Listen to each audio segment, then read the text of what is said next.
Okay. Good afternoon, I'm David Brown. Welcome to Com 230. Our speaker today is very experienced with the sport of lacrosse and what it takes to be a successful mentor.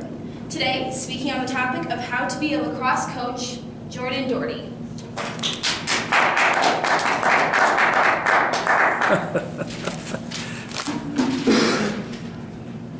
Good afternoon. My name is Jordan Doherty. I'd like to start by telling you about the man that inspired how to be a lacrosse coach. My very first lacrosse coach. His name's Richard Roy.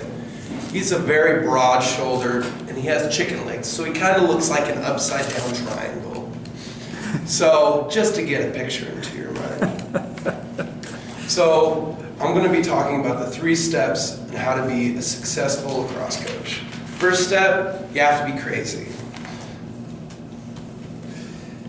So, Rick has 8 kids, and most of them aren't related biologically, but they're all brother and sister. And he has every color under the sun, it seems like. So, that's one part of being a little crazy, is having 8 kids. And he's also originally from New Hampshire. A man that is originally from New Hampshire found his way all the way to Oregon, all the way across the states. He has a willing to go across the states and teach a sport that he loves. So I think that's how to be crazy. Second step that I'd like to talk about is not being afraid to step outside of your comfort zone. And I'd like to talk to you about one trip that he went on where he took 20 teenagers up to Canada that are originally from Oregon. And we didn't go to British Columbia. We went all the way up to Ontario, Canada, the birthplace of lacrosse. And he took all these kids, and these were not all the same kids from the same high school. We had some from Sisters, Oregon, from Burns, and these are towns that are 100 miles away. So he has a handful on his hands already. And he's taking us through the airport, and he's horrible at managing money. So he's asking us, what do you guys want to eat for lunch? Like, how can I budget this out? And you know, airport restaurants aren't the cheapest. They're, you're getting a sandwich and you're paying $8 for it. So, you're not ending up on the best side of the deal. So managing all this money and everything, he ends up having to borrow more money from the people that we went to Canada from so that he could get back home and feed all of us. So that's pretty miraculous that he got us back to Oregon, I'd have to say.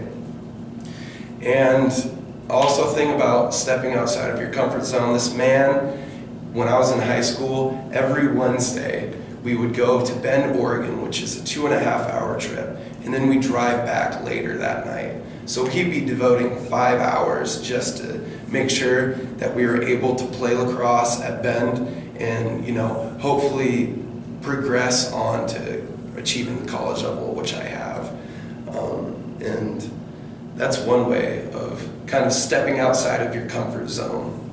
And the third and last step is to make an impact on everyone that you meet.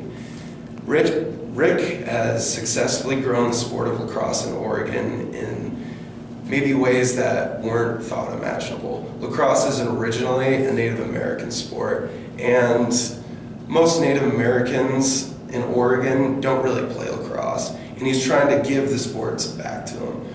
So one way that he's done that is he's made an impact on the Umatilla tribe that is about 4 hours north of us in Oregon. And they didn't, when you go to a reservation, you see a lot of underprivileged youth. And he's successfully made a program up there, and it's supposed to be continuing on. And I've seen the success for it. And it's become very, very productive. And the second point is he's one of the biggest role models in my life, being able to put me into a position where I'm able to go to college and play the sport that I love. And I think this is also one of the most important things because he's taught me through many lessons, whether it is being a man and standing up for what's right, or standing up for like one of your own friends if they get into a fight. What is the appropriate action to do? He taught us that through the sport of lacrosse, sticking up for your friends, defending those who can't defend themselves. That's one of the most important quotes that he's told me, is to just be a man. So the 3 steps that I'd like to review in being a successful lacrosse coach is: 1, be crazy. 2, don't be afraid to step outside of your own comfort zone. And 3, the last one is make an impact on everyone that you meet. Thank you, everyone. Thanks, Jordan. I'm sorry, my voice is a little... My bad on the earlier block. It's fine. Sorry. Okay. Okay. Thank you, Jordan. Yep.